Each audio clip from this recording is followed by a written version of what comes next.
Hey friends, I know what you're thinking. He's trying to sell me something. I get it. Almost all fitness related content that you see online ends up being a commercial. Well, rest assured, I'm not selling anything, and I really will, in this video, give you the secret to fat loss. Completely free. Why? Because I know that 99% of you will come up with some excuse to ignore this no-cost education, which is why I'm fine giving it away. You know, the number of posts that I see daily on social media that claim things like, I can't lose weight, it's mind-boggling. The problem isn't that you can't lose weight. Your strategy and adherence is why you weren't seeing changes, but more so, your stubbornness to accept reality is the big issue. Weight loss literally comes down to the laws of thermodynamics, meaning you must burn more calories than you eat. Bam! That's the secret. That's the stuff no one wants to believe, so they ignore it. Or they say things like, no, it's about hormones, or I heard it's about macros, or some social media influencer, blah, blah, blah. No, that's all bullshit. It comes down to thermodynamics first. So if you're still watching, maybe you have hope. The problem is that the fitness industry is a big fake, plastic, ego-driven money machine led by narcissistic people who only care about attention and status. And because making money is the first objective, they don't mind twisting facts or presenting data that might actually be true for one subset, but it's false for another. They also tend to end most sentences with the word bro. But back to the main point, the big secret. Okay, you will not lose weight until you're eating less calories than you're burning. And for those claiming that they've tried this before and they didn't lose weight, I will bet my left testicle right now that you, one, didn't actually track how many calories you were eating. Two, you overestimated the calories you burned because those Fitbit trackers and monitors are way off. And finally, three, you didn't do it consistently or long enough for your body to even respond. All this is crucial because each and every one of us has an individual metabolic set point. Okay, a baseline number of calories that our body needs to function each day. And here's where things become unfair. Because some of you only require a small number of calories to function. And some of you require a lot of calories. Much of this is based on your overall body mass. So basically, someone who weighs more, especially if it's muscle mass, will simply need more calories per day. And those with a smaller body mass or lower muscle mass require much less calories. And before you say something like, yeah, but hormones, thyroid, PCOS, realize that most people self-diagnose, meaning they claim to have it but have never been legitimately diagnosed. But I digress.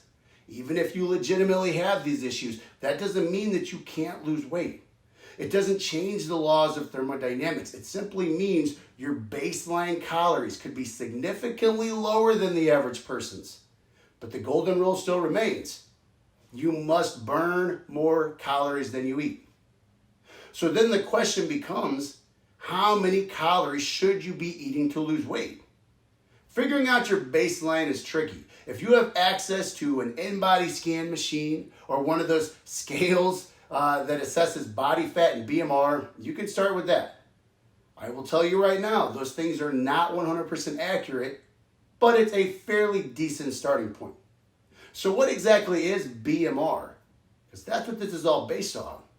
Well, it's your basal metabolic rate, or in simpler terms, it's the total number of calories that you burn, or what you use each day for your heart to beat, for your lungs to pump oxygen, for your stomach to break down food and move through your digestive system. Truly, it takes a lot of energy just for your body to stay alive. And that's what BMR is. It's our baseline calories required to stay exactly how you are.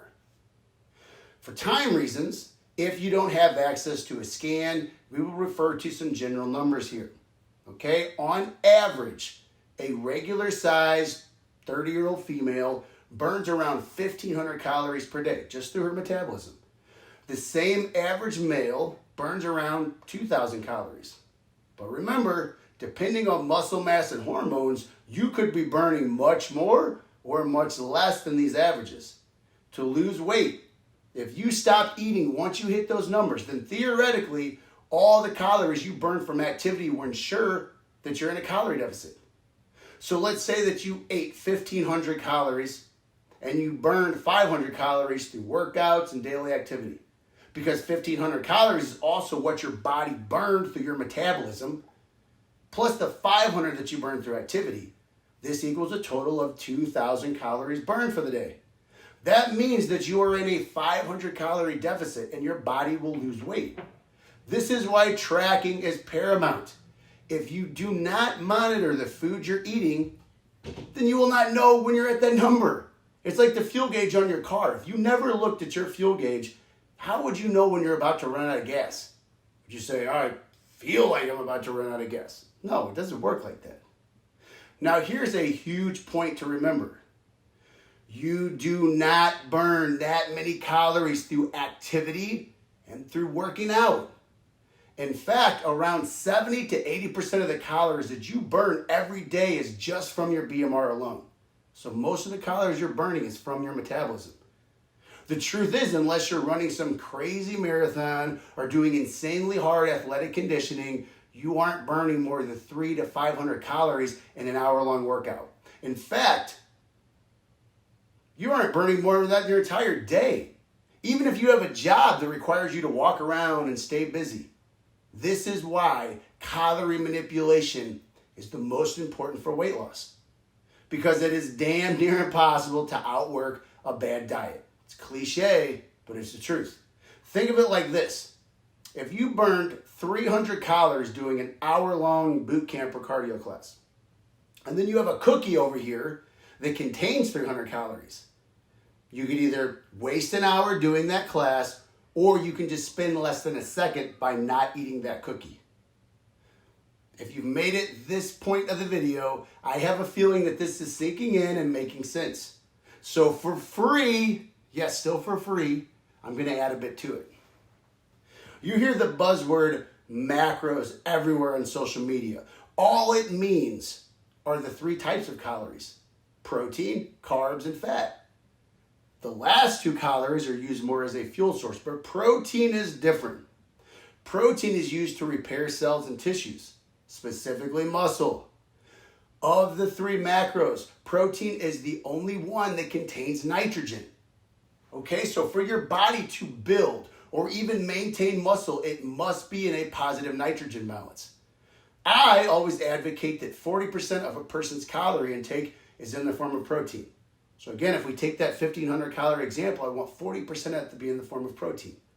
This ensures that you retain your muscle while losing weight instead of using the muscle for fuel, or as you've heard of, skinny fat. Plus, protein also has a higher thermic effect than carbs and fat. So with that said, as long as you are hitting your calorie deficit and your protein is at 40%, it does not matter what the remaining 60% of calories are made of. It can be more carbs versus fat or vice versa, so long as you're burning more calories than you're eating. In fact, this is why people have success on things like keto and low-fat diets and intermittent fasting. None of these are magic. It's just that they are limiting a calorie source or the time available to eat them. But all of those are just a form of getting into a calorie deficit, burning more than what you're eating. But before I end, I want to go a step further. You can still see great body changes and even look less fat, even if you don't lose any weight at all. You might even gain weight. It's called body recomposition. If you are eating adequate protein and lifting weights, you are going to build muscle. And as I said earlier, muscle significantly increases your metabolism. That's why many of my clients report feeling better and their clothes even fitting different, even if the scale didn't change a bit, even if it went up. Gaining muscle truly is the only way to change your shape, up your BMR, and get stronger. And when your BMR goes up, that means you can eat more calories and still be in a deficit. the reality is most people who start a diet or training program are already in bad shape when they start. They have very little muscle, and that means their BMR is going to be very low. All right, we're talking like 1,200 calories or lower. So to lose weight, that means they would need to reduce their calorie intake to less than that. Less than 1,200. You know what's going to happen? They're going to lose weight, but they will lose more muscle. And after some time, they're going to lose energy and they're going to feel drained.